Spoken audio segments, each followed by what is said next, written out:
ও কাশপুরের বাড়িওয়ালারা, ও কাশপুরের বারাটিয়ারা, ও বিভিন্ন ডিস্ট্রিক্টের মা বোনেরা, একটু খেয়াল করে কথাগুলি শোনো। 60, 70, 80 বছর, 90 বছরের মুরব্বীরা নামাজ পড়ার পর যার যার মতন বের হয়ে চলে গেছে। সকলেই মসজিদের বাইরে দাঁড়িয়ে আছেন। কেউ কেউ পরসমাচারে দিয়ে জিজ্ঞাসা করতেছেন, কথা বলতেছেন, কিন্তু বাজান একজন বালক মাত্র 7 বছর বয়স, এখনো তার নামাজ ফরজ হয় নাই, এখনো জান্নাত জাহান্নাম সম্বন্ধে সে কিছু বোঝে না। করাচির হযরত হাকিম মোহাম্মদ আখতার সাহেব রহমতুল্লাহি আলাইহি কিতাবের মধ্যে লেখেন, বাচ্চাদেরকে থামায় দেন, মুসলমান ভাইরা আমার কোনো দিকে নজর নাই, খুব খেয়াল করেন বন্ধু। করাচির হযরত হাকিম মোহাম্মদ আখতার সাহেব রহমতুল্লাহি আলাইহি লেখেন, যেই কথাটা ঢালকানগর হযরতওয়ালা কথাটা নকল করে আশিকিন জাকিরিন মুহিব্বিন সালেকিন বান্দাদের মাঝে উনি বয়ান করে বেড়ান।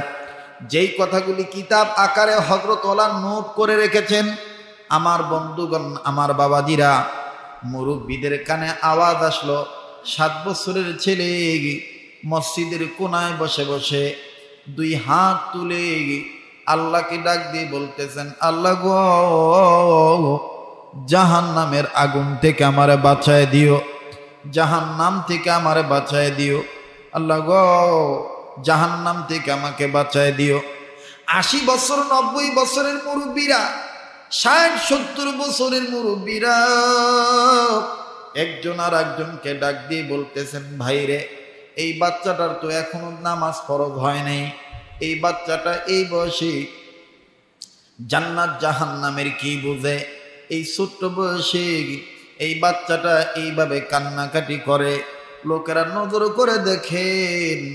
আল্লাহর বান্দা আমার বন্ধুগণ মসজিদের বারান্দায় শুয়ে পড়ল, মসজিদের বারান্দায় শুইয়া গড়াগড়ি পারতেছেন আর আল্লাহকে ডাক দিয়ে বলে, আল্লাহ, একটা ডাক দেন না, বলেন না, আবার বলেন না, আল্লাহ। ও বাজান, ও মুরব্বী, ও মা, ও বোন, আমি তোমাকে বলবো আল্লাহ বলে ডাকার জন্যে। যে মনে করো হুজুর আমার জীবনে গুনাহ হয়ে গেছে, একটা কবিরা গুনাহ জাহান্নামে যাওয়ার জন্য যথেষ্ট, হাজার হাজার গুনাহ করা লাগে না। একটু চিন্তা করে দেখেন, একটা কবিরা গুনাহ আমি আপনি করছি কিনা? গীবত করা কবিরা গুনাহ, পরনিন্দা করা কবিরা গুনাহ, সুদ খাওয়া কবিরা গুনাহ, ঘুষ খাওয়া কবিরা গুনাহ, জেনা করা কবিরা গুনাহ। কবিরা গুনাহ কিন্তু বাজান অনেক সংজ্ঞা আছে। আরে বন্ধু,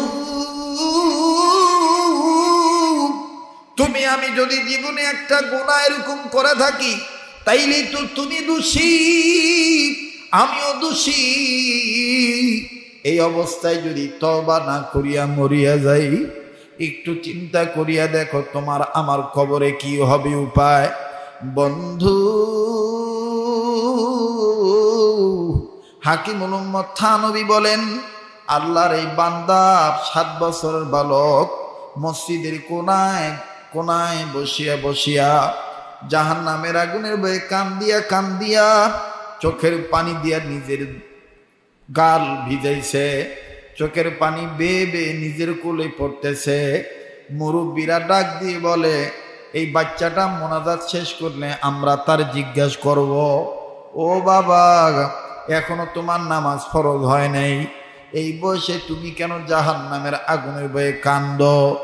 ও বন্ধু, আল্লাহর বান্দা যখন মোনাজাত শেষ করলো, মুরব্বীরা কাছে এসে ডাক দিয়ে বলতেছেন, আল্লাহর বান্দা, ও বালক, তুমি এমন কি বোঝো? এখনো তো তোমার জাহান্নাম তুমি কিছুই বোঝো না, এখনো তোমার নামাজ ফরজ হয় নাই। বাবা, তুমি তো এখনো নাবালেগ পোলা, এখনো তো বালেগ হও নাই, এই বয়সে তুমি কেন জাহান্নামের ভয়ে কান্দো? আমাদের একটু বলবা নাকি? ছেলেটা ডাক দিয়ে বললেন, মুরব্বীরা, জাহান্নামের আগুনের ভয়ে আমি 2 কারণে কান্দি। 2টি কারণে আমি জাহান্নামের আগুনের ভয়ে কান্দি। নাম্বার 1, আমি পবিত্র কোরআনুল কারীম তেলাওয়াত করতে যাইয়া যখনই আয়াত তেলাওয়াত করেছিলাম, ইয়া আইয়ুহাল্লাযীনা আমানু কু আনফুসাকুম ওয়া আহলিকুম নারা, এই আয়াত যখন তেলাওয়াত করেছি, এই আয়াতের মধ্যে আল্লাহ ডাক দিয়ে বলছেন, ইয়া আইয়ুহাল্লাযীনা আমানু। এই ডাকটা শোনার পর আমি বুঝতে পেরেছি আমি বান্দাকে ঈমান আনার কারণে আমার মায়ের চাইতে, আমার বাপের চাইতে, আমার সমাজের লোকের চাইতে, আমার দেশের মানুষের চাইতে, আমার আত্মীয় স্বজনের চাইতে, আমার বন্ধু বান্ধবীর চাইতে আমার আল্লাহ আমারে বেশি ভালোবাসে। আমি এক নম্বর আমার মাওলার মহব্বতে কাঁদি, আল্লাহু আকবার, আল্লাহু আকবার। এইবার ডাক দিয়ে বলতেছেন, 2 নম্বর কান্নার কারণ কি তুমি বলো। আমার বন্ধুগণ করাচির হযরত লেখেন, এই বালক ছেলে কান্দার ডাক দিয়ে বলতেছেন 2 নম্বর কান্নার কারণ হলো ওই আয়াতের মধ্যে আমার আল্লাহ বলেছেন, ইমানদাররা ওই জাহান্নামের আগুন থেকে বাঁচো, যেই জাহান্নামের লাকড়ি হবে মানুষ আর পাথর। ওয়াকুদুহান নাসু ওয়াল হিজারা, এই শব্দটা দেখে আমি কান্দি। আহা, মানুষদেরকে দিয়ে আমার মাওলা জাহান্নামের আগুনের লাকড়ি বানাইব আর পাথর দিয়া লাকড়ি বানাইব, মানুষ শব্দটা দেখে আমি কান্দি।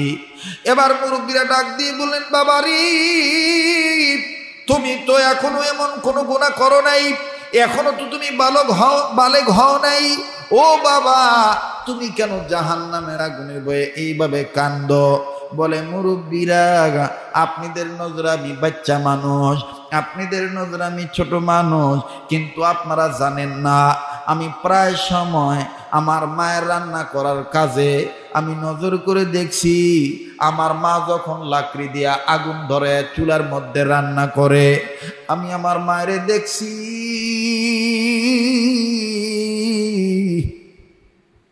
আমার মা কোনোদিন চুলার মধ্যে বড় লাকড়ি আগে দেয় নাই, আগে ছোট ছোট লাকড়ি চুলার মধ্যে দিছে।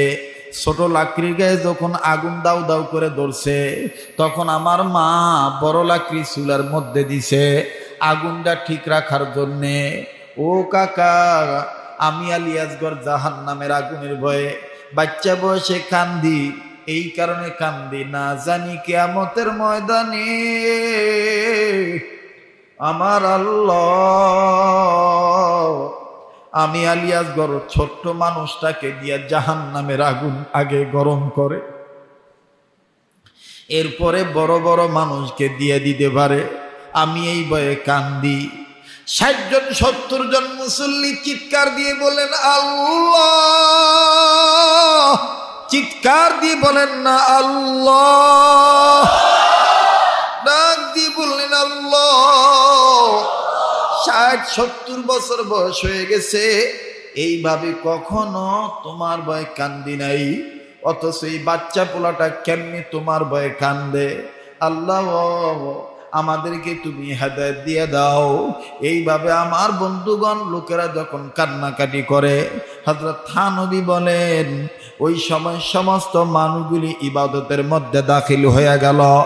আমার বন্ধুগণ, আমার ভাইরা, হযরত থানবী বলেন যখন কোনো মানুষ আল্লাহর ভয়ে কান্নাকাটি করবে, এই কান্নাকাটিটাও ইবাদত, আর এই ইবাদত যারা করবে তাদেরকে আল্লাহ করবেন মহাব্বত। এখন বন্ধুরে, ইবাদত আমার বন্ধুগণ, আমার ভাইরা, আলেমদের মজলিসে বসা ইবাদত, আলেমদের চেহারার দিকে তাকানো ইবাদত, মা বাবার চেহারার দিকে তাকানো ইবাদত।